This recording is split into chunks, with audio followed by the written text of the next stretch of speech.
Vamos aguardar mais uns minutinhos, né? Bom dia a todos que já estão aqui. Esperar que os inscritos comecem a ingressar para a gente dar início aí ao nosso bate-papo.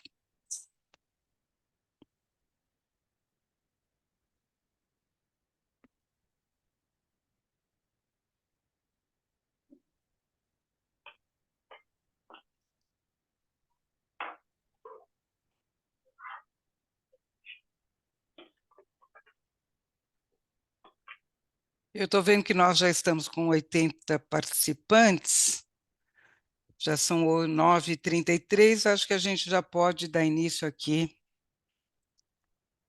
a esse nosso webinar.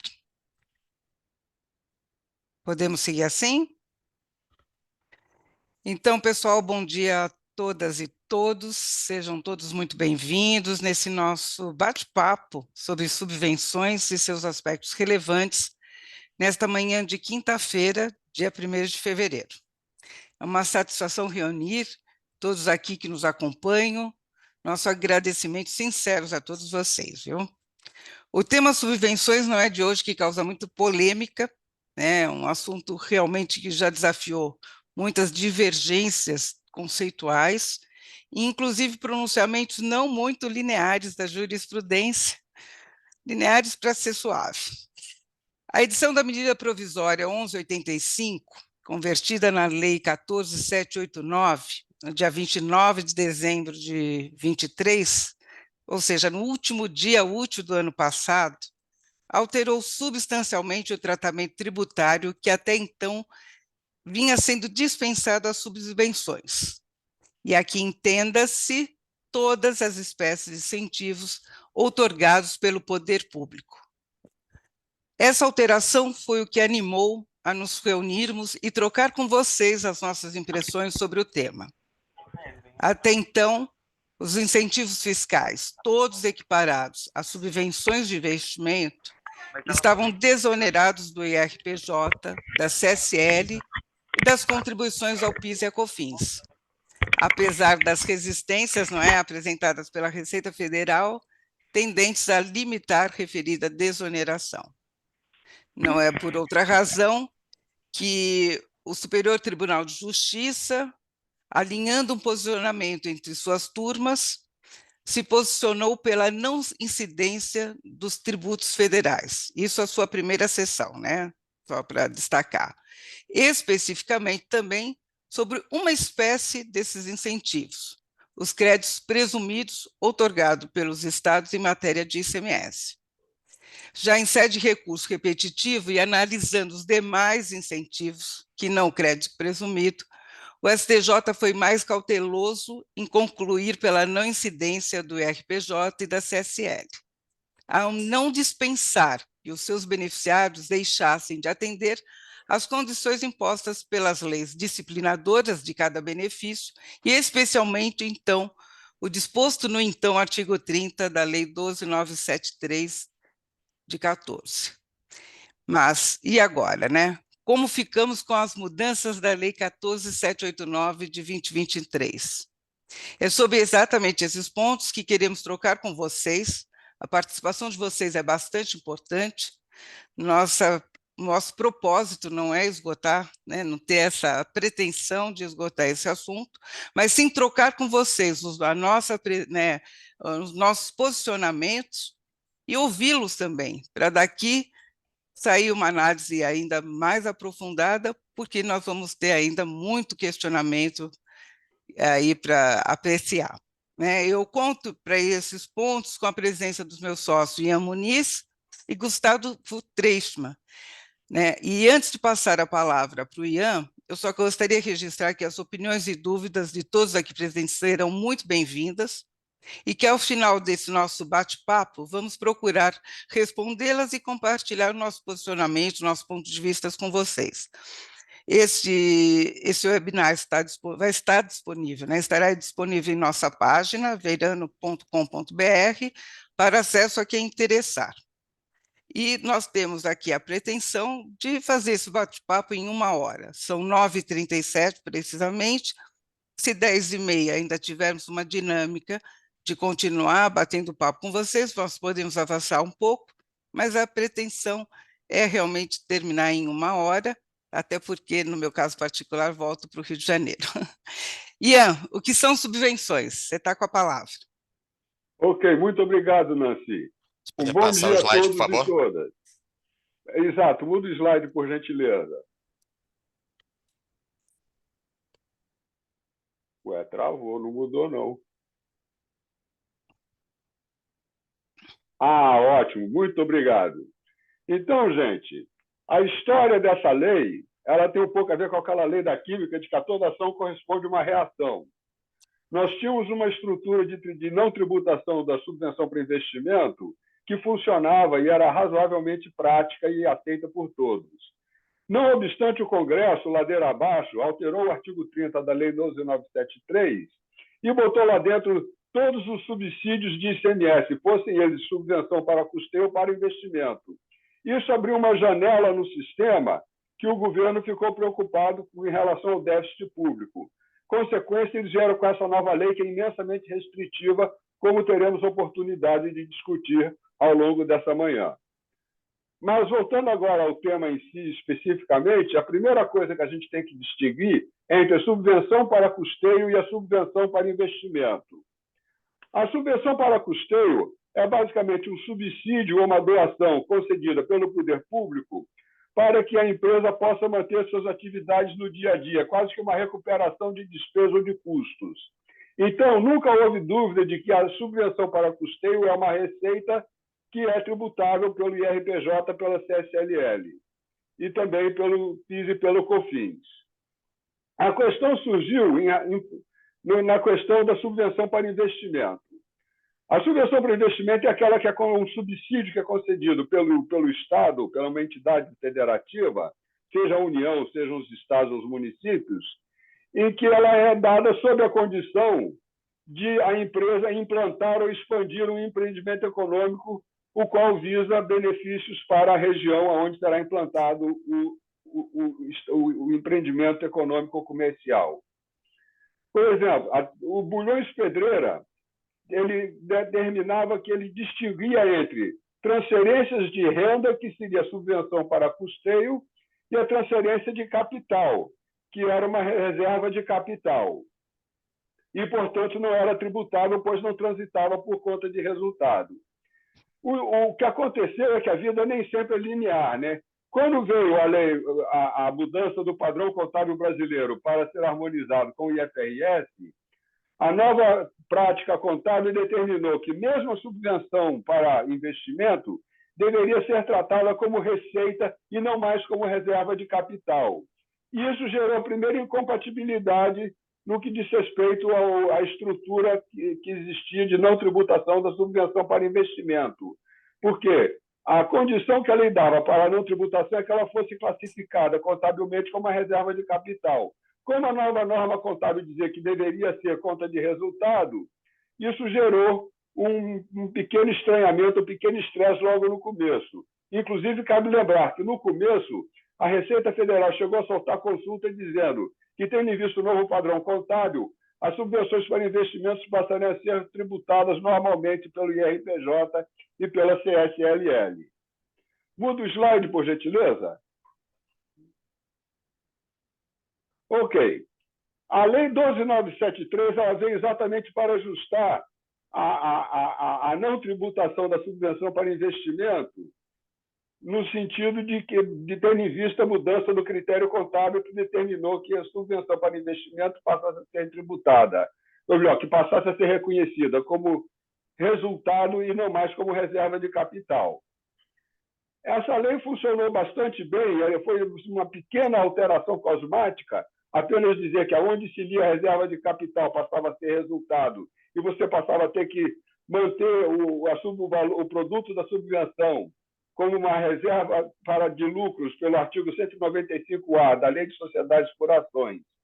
Aqui é que veio a ação do Congresso, que eu mencionei no começo. Via Lei Complementar 160, o Congresso equiparou os incentivos fiscais de ICMS às subvenções para investimento, independentemente de serem subvenções para custeio ou subvenções para investimento. Aliás, essa era uma briga que vinha há muito tempo, porque os contribuintes há muito tempo pleiteavam que as subvenções para os incentivos fiscais de ICMS fossem tratados como subvenção para investimento, mas o governo fazia ouvidos moucos. A essa altura, o Congresso editou a lei complementar 160, que alterou o artigo 30, acrescentando aqueles parágrafos 4º e 5º. E isso, gente, acabou gerando um buraco gigantesco na arrecadação da União. E isso gerou uma preocupação e acendeu um sinal vermelho lá no Ministério da Fazenda e na Secretaria da Receita Federal. Próximo slide, por gentileza.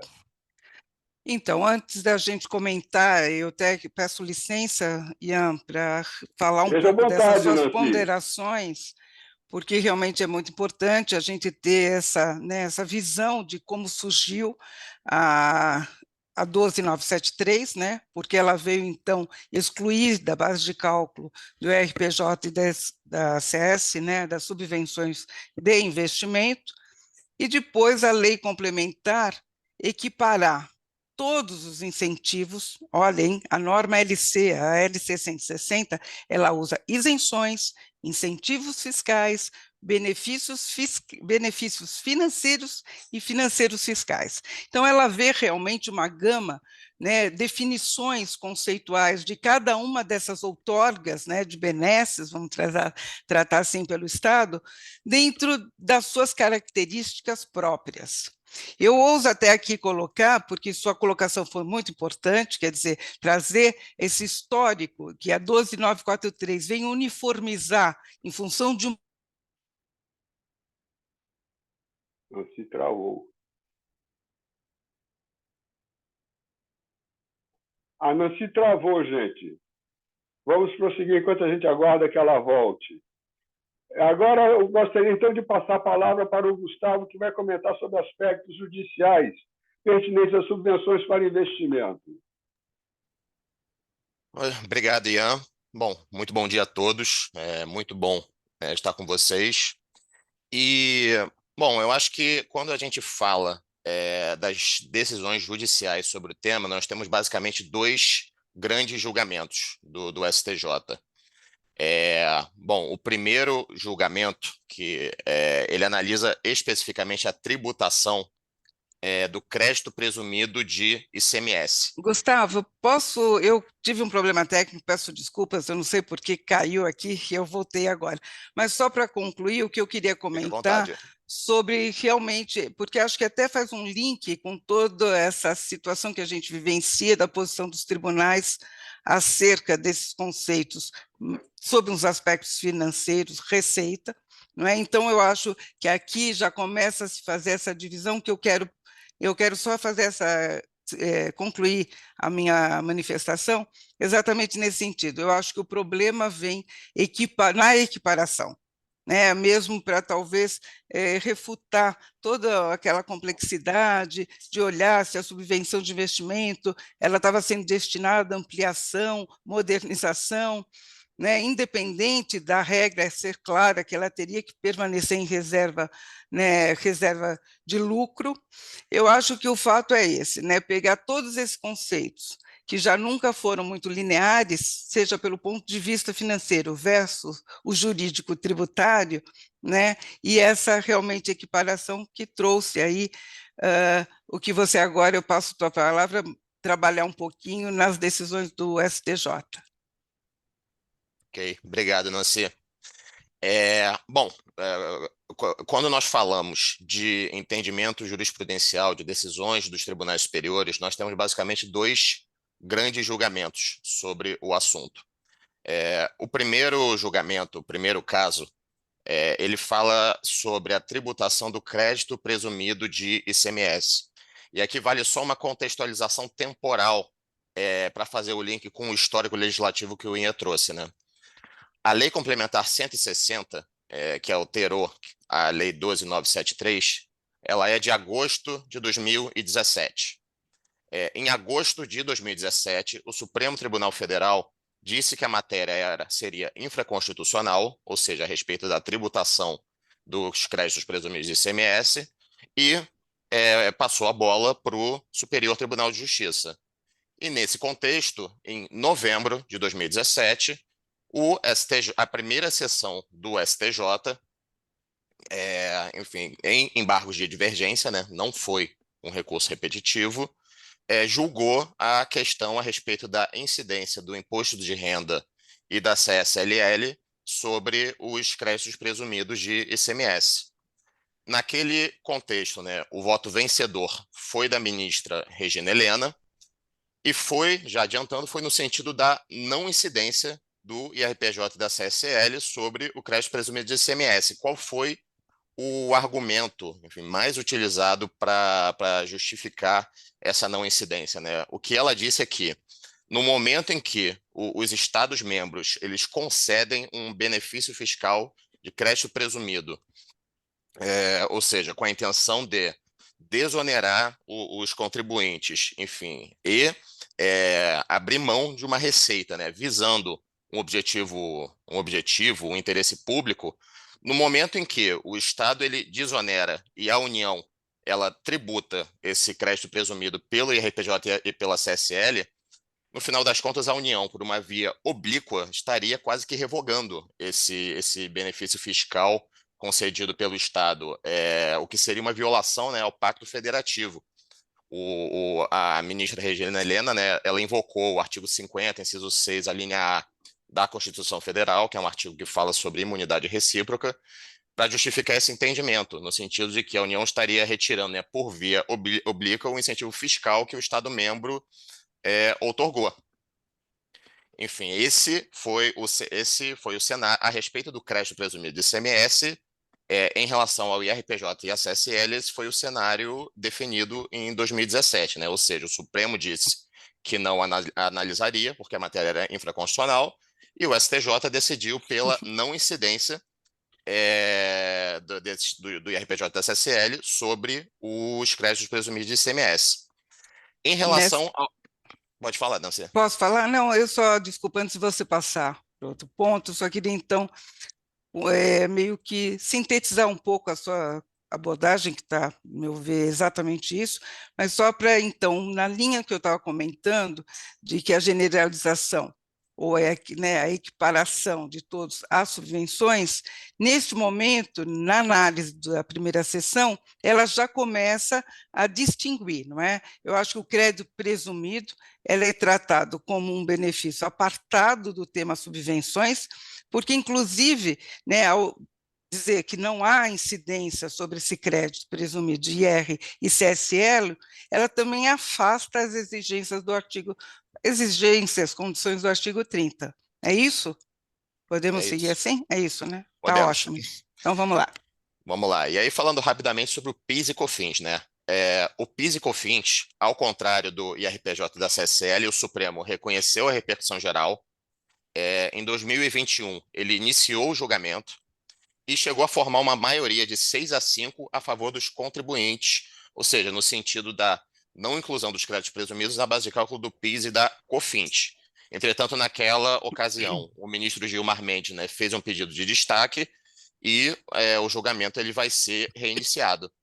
E, enfim, uma última informação a respeito do PIS e COFINS é que, em maio de 2023, o ministro André Mendonça, né, que sucedeu o ministro Marco Aurélio na relatoria desse leading case, ele determinou a suspensão da tramitação de todos os processos que versem sobre a matéria.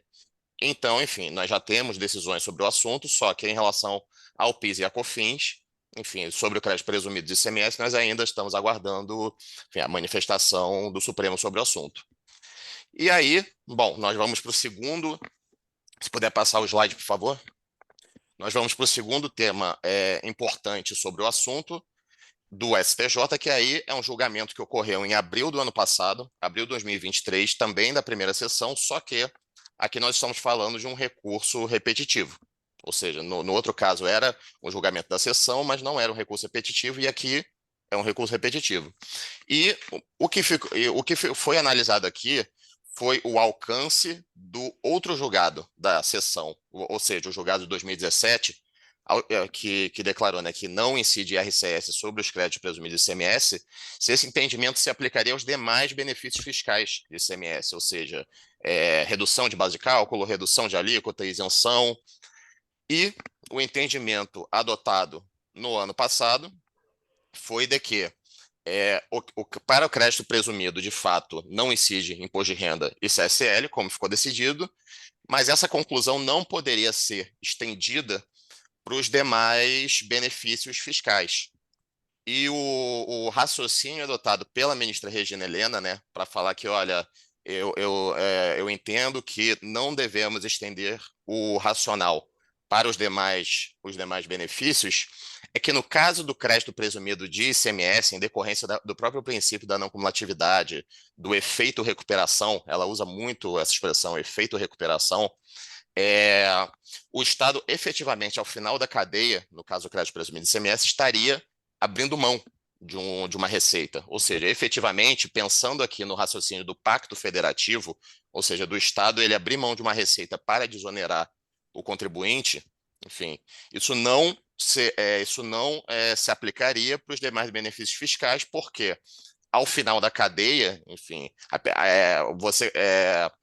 os benefícios seriam concedidos no meio da cadeia, mas ao final da cadeia, quando o contribuinte fosse fazer o pagamento, o Estado, ele, enfim, receberia o mesmo valor, ou seja, não haveria uma renúncia de receita. Ô, Enfim, não, Gustavo, pode falar, só Ian. para chatear, esse raciocínio da Bolsa da nossa ministra está errado, porque quando eu pago a minha conta de gás, ela vem com redução de ICMS. Eu sou consumidor final. Então tem um buraco lógico nessa decisão que é irreparável.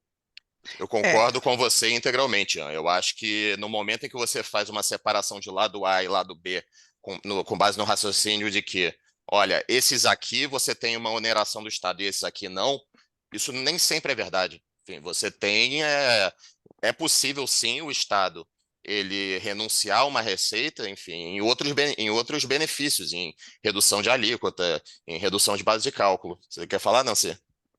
não, exato, não estou alinhada com vocês, eu realmente, nesse aspecto da ministra Regina Helena fazer essa distinção, eu já fiz alguns exercícios onde, de fato, haveria essa recuperação, e acho que a distinção não seria essa melhor, né? O que eu volto àquele tema é que, na hora de reequiparar todos os incentivos como subvenções, elas realmente deixaram para uma situação que não se ajusta, né? Porque muitas vezes o incentivo ele é dado ao produto, à mercadoria, né? Ao consumidor final mesmo, é uma redução por uma lógica, né? Às vezes até da essencialidade, como uma cesta básica, e, bom, aí realmente a situação é diversa, a gente não vai pagar por toda uma logicidade muito ligada à função pública e tudo mais.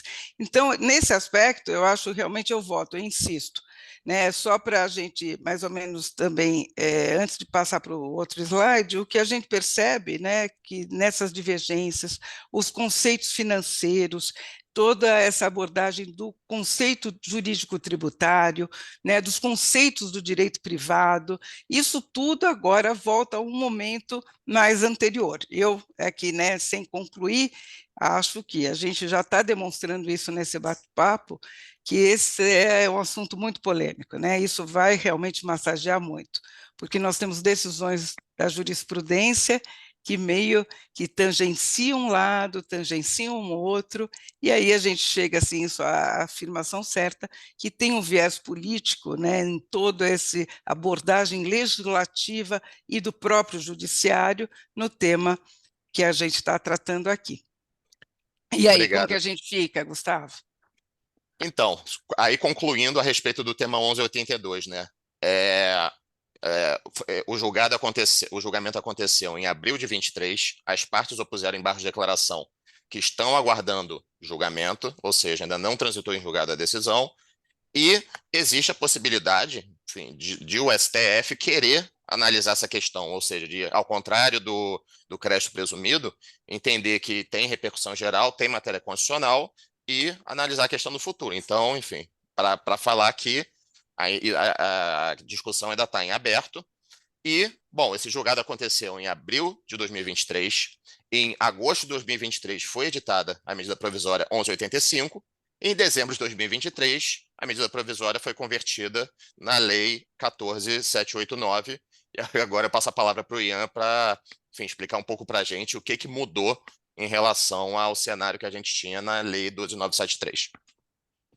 Ok, gente, é como eu falei no começo, a toda ação corresponde a uma reação. O Congresso expandiu a aplicabilidade da isenção do IR e da CS para subvenções a todos os subsídios de ICMS, e isso gerou um rombo na arrecadação gigantesco. Qual foi a solução, então, que o governo adotou? Simplesmente foi ao Congresso, pela via medida provisória, e simplesmente revogou a não incidência dos tributos federais sobre as subvenções para investimento e demais incentivos de ICMS. Eles basicamente estão dizendo, vamos mudar essa mecânica totalmente para evitar esse tipo de problema.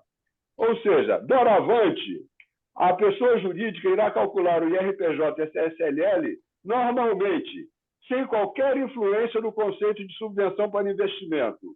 Todas as receitas, todas as despesas, todos os custos serão computados normalmente, havendo a incidência normal dos tributos federais.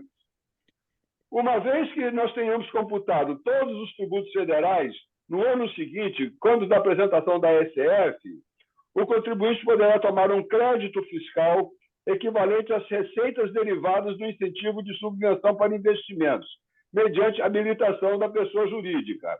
Aí vocês vão dizer, opa, ótimo, então nós vamos ter um ótimo crédito fiscal. O problema é que com o governo a gente não brinca. Eles adotaram um limite com máximos e mínimos, que na realidade vai limitar esse crédito fiscal a um valor realmente mínimo, ao invés de máximo, como ambicionariam os contribuintes. Pode mudar a transparência, por gentileza? Ou seja, o crédito fiscal será equivalente às receitas geradas pelo empreendimento incentivado, mas limitado à depreciação, amortização ou exaustão ou ao valor da subvenção concedida dos dois o menor.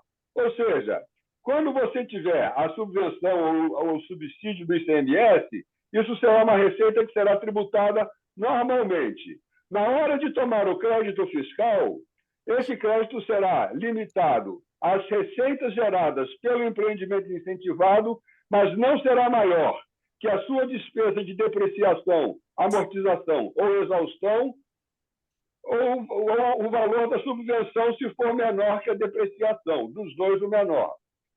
Esse crédito fiscal será recuperável via compensação, perder-comp ou ressarcimento em dinheiro, na medida em que a pessoa jurídica leve mais de 24 meses para recuperar o crédito via compensação. Quantas pessoas que no passado não obedeceram ao artigo 30 e preferiram seguir a rota do judiciário, o governo diz que quem não reportou subvenções anteriormente concedidas poderá aderir a uma transação com financiamento de longo prazo e descontos para pagamento à vista.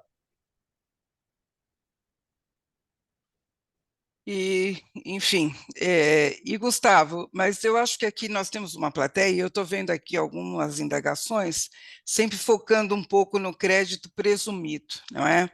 Então, a gente tem um posicionamento firme, que tratou de forma distinta, não estaria no, vamos dizer, no compreendido como subvenções de investimento, pelo aspecto, né, que a gente aprecia na decisão. E é isso. O que a gente faz, pelo menos em relação a esse ponto? Né, a jurisprudência é recente, é relativamente recente, teve essa situação dos demais benefícios, né, no recurso repetitivo, que não deram o mesmo tratamento, mas, por outro lado, acho que reforça o tratamento que o crédito presumido é um instituto à parte, vamos dizer assim. É isso mesmo? Mas o que faz o contribuinte, então, diante dessa colocação que agora o Ian passa, e que acho que é perceptível por todos, de que a intenção é tributar todo tipo de subvenção? Bom, sendo curto e grosso, né? A nova lei, a Lei 14.789, ela não deveria afetar os créditos presumidos de ICMS. No nosso entendimento, ela não teria, enfim, o condão de justificar a incidência de IRPJ, CSL sobre os créditos presumidos de ICMS. Por quê? No tema 1182 do ano passado, a ministra, ela foi, o julgado, a ministra Regina Helena é muito clara, ela é muito objetiva, no sentido que a fundamentação que foi adotada no julgamento de 2017 sobre o crédito presumido, ou seja, foi no sentido de excluir a tributação, de afastar a tributação por violação ao Pacto Federativo. Ou seja, não foi vamos afastar a tributação porque a Lei 12.973 determina como, enfim, eles fizeram em última análise no tema 1182. Então, eles falam isso expressamente. Com base nessa conclusão, não é relevante a discussão sobre o enquadramento do crédito presumido de ICMS como subvenção para custeio, subvenção para investimento, recomposição de custo. Ele deve ser excluído da base de cálculo. E isso não foi alterado com a revogação da Lei 12.973. Mas, enfim, nós que advogamos no direito tributário, que brigamos, né, no bom sentido, com a Receita Federal, sabemos que ter razão não significa que nós não vamos ser cobrados. Enfim, nós achamos Claro. que a Receita E só Federal... para... Pode falar, Tassi. Perdão, Gustavo, só para, então, pontuar um pouco melhor. Que seria o momento? Qual seria o momento desse questionamento, na sua visão? A gente tem uma segurança capaz de deixar que venha uma reação, como bem toda hora o nosso Ian coloca, é uma ação e uma reação. Aguardar que a Receita Federal questione através de um auto de infração ou já se proteger? Eu adianto que tenho uma opinião. Eu tenho uma convicção de que, é óbvio, o quadro nunca é seguro, né? Esse país, a gente está aqui exatamente por isso, né? Por conta das mudanças, essas alterações de interpretação, essas saídas não tão lineares, para não dizer incoerentes, mas vamos lá. Que momento seria esse? O que você acha? Bom, O que você faria agora, como contribuinte, beneficiário de crédito presumido? o que eu faria como Dilema contribuinte? shakespeariano, contestar ou não contestar. To be or not to be. Bom, eu trabalho com. Eu sou muito mais do contencioso, né? Eu sempre gosto de contestar, honestamente. Eu gosto da ação judicial, ainda mais, enfim, para esse tipo de caso, né? Mas Né? basicamente nós temos dois perfis aqui. Se você for, se você for um contribuinte que você tem o crédito presumido de ICMS e você tem um pensamento de que, olha, eu quero ser conservador, eu não quero correr o risco da Receita Federal me questionar, da Receita Federal eventualmente me autuar, que nós sabemos, enfim, que uma autuação já vem com um acréscimo de 75%, né, em relação ao valor do tributo eventualmente devido. Se você é esse contribuinte, enfim, é o que eu faria pessoalmente, né, eu questionaria judicialmente. Eu impetraria um mandado de segurança, enfim, ou alguma outra ação para falar, olha, eu tenho um justo receio de que, com base nessa nova lei que criou uma nova sistemática, que os meus créditos presumidos de ICMS, enfim, que a Receita Federal Sejam afetados. sejam afetados e exija, pelo menos, imposto de renda, CSL, PIS e COFINS sobre esses valores. E, enfim, com base no entendimento de 2017 do STJ, isso não deveria acontecer, porque o crédito presumido, porque isso feriria o Pacto Federativo, e a nova lei, enfim, que revogou, né, o artigo 30 da Lei 12.973, não afeta essa conclusão. Ou, enfim, eventualmente falar, não, mas eu não quero antecipar as coisas, eu não quero colocar uma discussão na justiça. Enfim, tem muita gente que não gosta de ir para o judiciário, né? Aí seria, bom, então não vou fazer nada, vou continuar, enfim, não tributando os créditos presumidos de ICMS e vou aguardar a Receita Federal me questionar. Enfim, Tá certo. a Receita Federal vai me questionar, vai falar, por que que você não recolheu? Nós vamos discutir com ela e vamos discutir isso administrativamente, ou seja, não ir para o judiciário, mas, enfim, fato é que, seja qual for a opção, questionar, se antecipar e questionar judicialmente, ou aguardar um questionamento pela Receita Federal, enfim, Tá certo. eu acho que nós temos muito bons argumentos, inclusive com base no julgado do ano passado, no tema 1182, para falar que essa lei 14.789, enfim, não legitimou a incidência do RPJ e da CSL e do PIS e COFINS também, né? Enfim, sobre o crédito presumido de ICMS. E antes mesmo da gente continuar, eu tenho até uma provocação aqui. Na sua opinião, Eu imagino que temos aqui também um público aguardando algum comentário. E o PIS/COFINS? Com a revogação do inciso lá do artigo 3º, que então excluía as subvenções de investimento, como fica então o crédito presumido na sua visão, diante do que eu sei que você também sabe, das inúmeras jurisprudências que tem acerca de um conceito mais, vamos dizer, jurídico, exatamente de receita, seja pela base constitucional dessas contribuições, seja de todo, né, nosso histórico que temos sobre exatamente este conceito, né, a base de cálculo do PIS/COFINS. O que você faria, mesmo tendo o Supremo já se pronunciado, né, já em alguns dos ministros, vamos dizer, 6 dos ministros, né, a maioria pela não incidência, mas nesse cenário todo, o que você aconselharia, por exemplo? Qual a sua visão?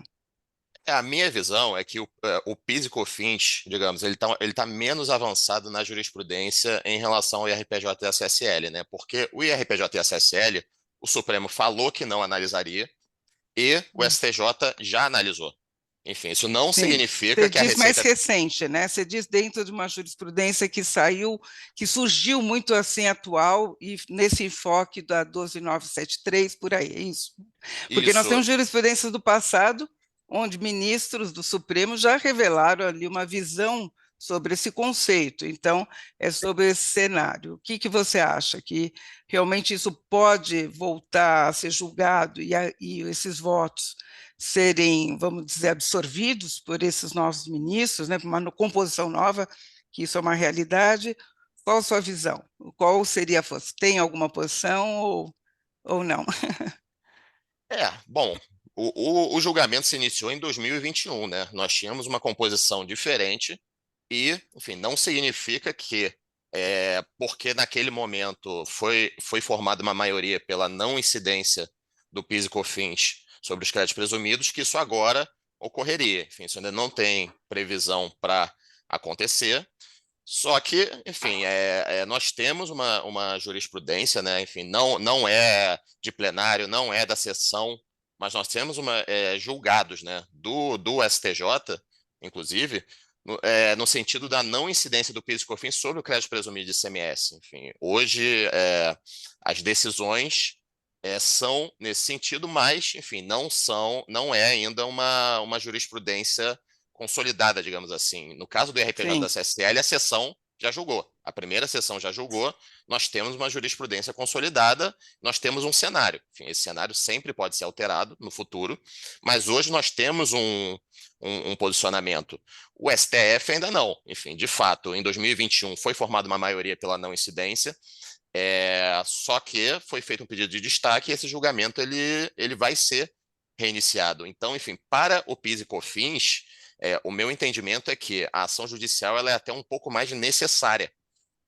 Por tá quê? certo. Porque no caso do PIS e COFINS, enfim, a jurisprudência ainda está menos consolidada. Nós ainda não Entendo. temos um posicionamento da sessão do STJ, da primeira sessão, nós ainda não temos um posicionamento, né? Apesar de termos uma pista, enfim, vamos chamar de pista, Tá. né? Do É, entendimento deles, mas, enfim, em relação ao PIS e COFINS, eu acho que em relação ao PIS e COFINS é até mais importante, enfim, entrar com uma ação, que eu acho que as chances tá de certo. questionamento, principalmente pela revogação dos artigos da 10.637 e da 10.833 que autorizavam a exclusão das É, subvenções da base de cálculo, enfim, eles foram revogados. Hoje entendo. não existe base legal. E eu, antes de passar aqui, acho que ainda tem um pontinho que eu ia pedir que o Ian colocasse aqui para nós, né, da 14789, em relação a esses incentivos. Eu queria, Ian, até porque já vi um questionamento nesse sentido, saber de você. Eu acho que a lei talvez já deu um caminho. Quem não adotou as providências do artigo 30, vamos dizer assim, de reserva de lucro, né, apropriar do benefício e em reserva, como é que fica essa situação? Eu acho que isso eu queria que você comentasse em conjunto com a questão agora de Sudão-Sudene, que eu te passo a palavra. Não Bom, deixar de são problemas abordar. diferentes, né? Quem não Aham, conseguiu cumprir com as obrigações e deixou de recolher e não cumpriu com as obrigações do artigo 30, ele ou poderá eventualmente retificar e cumprir com as obrigações acessórias para qualificar para o incentivo, ou, se não houver mais jeito, ele poderá aderir a um financiamento, a uma transação oferecida, que será oferecida pelo governo federal. Quanto a Entende? esse último bullet que está aqui na tela, isso É, é um dispositivo que está na Lei 14.789, que é um dispositivo meramente declaratório. O que isso quer dizer? Quando eles estavam alterando essa lei com relação aos incentivos, às subvenções para investimento e custeio, principalmente os de ICMS, que é o foco dessa discussão, ficou claro a preocupação dos estados do Nordeste da Amazônia, que eles não queriam que aquele incentivo de redução de 75% do imposto de renda fosse afetado por essa legislação. E vocês sabem que bancada nordestina e do Norte é uma bancada poderosa. Resultado, o pessoal botou esse dispositivo aqui declarando que a nova lei não afeta o incentivo fiscal de redução do IRPJ nas áreas da Sudã e da Sudene, conforme o artigo 19 do Decreto-Lei 1598. Ou seja, esse dispositivo não acrescenta, não tira, não nada. Ele apenas deixa claro que essa nova legislação não afeta a estrutura anteriormente existente, que continuará inalterada. e acho que até Zona Franca de Manaus também, né? Zona Franca de Acho. Manaus também, claro. Ah, Aí o lobby é percebo. ainda mais poderoso. Tá certo. E, Gustavo, eu estou vendo aqui algumas questões. Eu não sei se a gente vai ter, acho que ainda temos um tempinho aí para trocar, ainda continuar nesse bate-papo. Mas quanto a crédito presumido, hoje, depois da nova lei, já tem, você sabe, tem conhecimento se tem liminares? Queria trocar isso um pouco com a gente? Enfim, o mercado, enfim, algumas empresas já entraram com essas ações, enfim, para garantir que elas possam continuar deduzindo o crédito presumido de ICMS da base de cálculo do RPJ e da CSL. E nós temos conhecimento, sim, de liminares favoráveis, enfim, muito com base no entendimento do STJ, enfim, nos dois temas, né? Tanto o tema de 2017, que julgou o crédito presumido, quanto no tema 1182, que falou que, olha, de fato, para os demais benefícios de ICMS, não deve se aplicar aquela conclusão, mas o crédito presumido, como você falou, Nancy, é uma coisa à parte.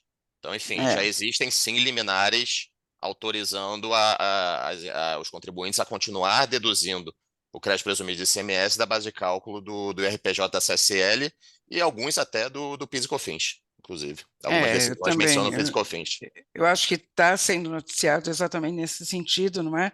Liminares, já pessoas ingressando, querendo proteger esta interpretação, no caso, né? E que não seja ou seja, que não seja afetada por essas mudanças da 14789, e está sendo, parece, positiva a reação do judiciário em manter, pelo menos, né, uma coerência com o que ficou decidido, o tratamento que foi dispensado pelo judiciário ao tema crédito presumido, né?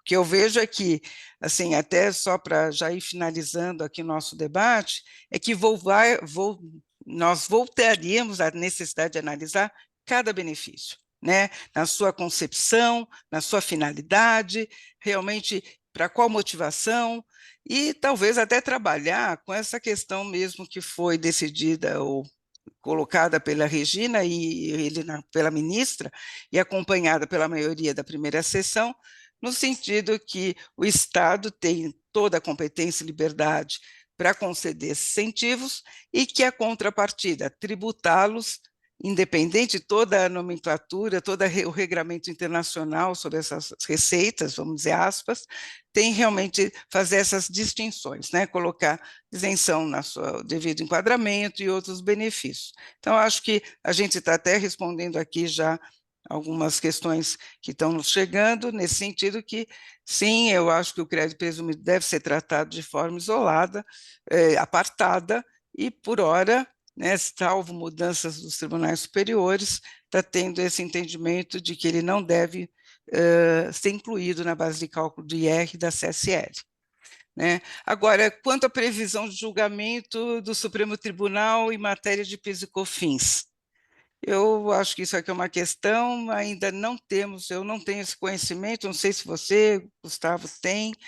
Não, não tenho conhecimento, enfim, até o momento, enfim, não sabemos, mas nós sabemos que, enfim, politicamente, né, quando há um interesse para que a discussão seja endereçada, enfim, isso é acelerado, né?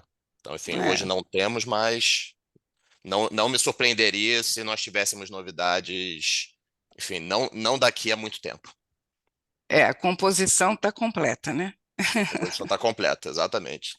A composição está completa e acredito eu que isso vá realmente acontecer com uma certa brevidade, né? A situação está muito aberta, né? Para realmente eles talvez não sejam para eles não serem provocados a chegar a uma definição. Eu acho que aqui nós temos mais alguma questão, deixa eu ver qual o procedimento. Nós estamos É, vendo que tem algumas perguntas aqui, tá? Acho que, enfim, são várias, na Gustavo, verdade. deixo com você. Não vamos ter tempo de responder todas, mas, enfim, fiquem tranquilos que estão todas anotadas aqui e depois, enfim, nós vamos responder separadamente, porque, enfim, acho que bom, já temos bastante dúvidas sobre o tema. É assim, exatamente, né? Eu acho que eu repito, eu estou vendo aqui que é realmente uma questão, uma tônica que está chegando. Qual seria então também, vamos dizer, o caminho, uma medida para os demais incentivos, vamos dizer assim, que não crédito presumido, né? Eu acho que a situação fica um pouco mais complicada, né, diante da posição do STJ, mas eu entendo que a questão do tribunal, né, vamos dizer, o STJ ter dito que não fere o PAC, que feriria o Pacto Federativo, essa liberdade, a competência, né, constitucionalmente outorgada aos estados, eu acho que esse tema ainda vai ter que chegar ao Supremo.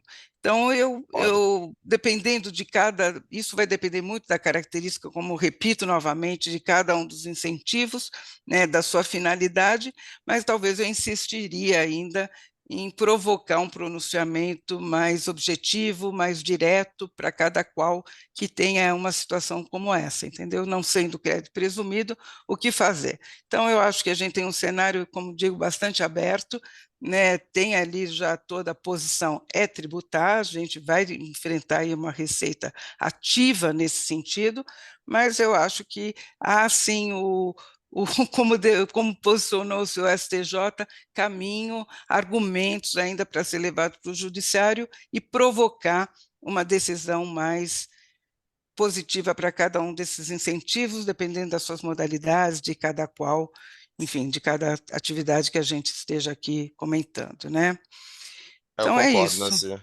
Eu concordo. Inclusive, eu estou vendo muitas perguntas aqui sobre os demais incentivos, né? Que foi o que o STJ julgou no ano passado. E eu concordo com você. Com essa decisão do tema 1182 de mérito da Regina Helena, fica mais difícil, porque eles, de fato, declararam textualmente que, ok, crédito presumido está fora, mas isso não existe violação ao Pacto Federativo para os demais benefícios fiscais, o que nós já falamos aqui, nós não concordamos. Enfim, seria preciso analisar cada benefício para saber se Exato. efetivamente existe uma renúncia de receita do Estado ou se existe só um diferimento da, É, da, da tributação. E eu concordo com você, Nancy, a decisão é de abril do ano passado, existe embargo de declaração pendente de julgamento, e exato, tem esse, muito bom. é possível que o Supremo ele queira analisar essa questão. Então, enfim, só acaba quando termina, né? É, eu discutiria sabendo que, enfim, ele conseguir uma liminar nesse momento, enfim, conseguir uma decisão favorável agora, de fato, é mais difícil, porque o STJ decidiu. Só que, por exemplo, enfim, algo que me veio à cabeça agora até, enfim, seria preciso analisar cada benefício especificamente, enfim, algo que me vem à cabeça, olha, conseguindo demonstrar que, tudo bem, a ministra disse que isso aqui não pode ser excluído da base de cálculo do IR da CS, porque aqui não existe violação ao Pacto Federativo. Um benefício, por exemplo, que nós consigamos demonstrar que existe violação ao Pacto Federativo, demonstrando que, olha, na verdade aqui, enfim, existe uma redução de base de cálculo, existe uma redução de alíquota no final da cadeia. Ou seja, você paga. Existe efetivamente uma renúncia, enfim. Eu acho que nesse momento em que a jurisprudência sobre o assunto é desfavorável, seria tentar, enfim, tirar desse julgamento. E aí teria que ser caso a caso, demonstrando que, enfim, ok, nem todo benefício fiscal que não o crédito presumido, enfim, não existe violação ao Pacto Federativo. Em alguns casos existe sim. Enfim, é o que nesse momento, com base no cenário que nós temos, é o que eu faria. Tá Sim, certo. mas uma coisa, gente, que deve ficar bastante claro é que as subvenções para custeio de ICMS, que no passado nunca foram isentas ou imunes, agora, com essa nova legislação, definitivamente elas passarão a ser tributadas plenamente. Haja vista que o crédito fiscal só se forma em cima da depreciação ou amortização de máquina, de tijolo, de prédio, de investimento. Ou seja, realmente esse novo incentivo do crédito fiscal só se aplica para a subvenção para investimento em oposição à subvenção para custeio. Perfeito, Ian. Eu acho que é exatamente isso que a gente vai ter que enfrentar, né? Por isso que eu volto ainda a dizer que cada um vai ter que enfrentar essa análise, essa caracterização, essa classificação de como que se apresenta esse benefício e em que linha ele se ajusta, né? Alguns se é Exato. uma recuperação de custo, e aí a gente tem tratamentos da jurisprudência com outro viés, mas é isso mesmo. Mas foi muito bom você ter colocado.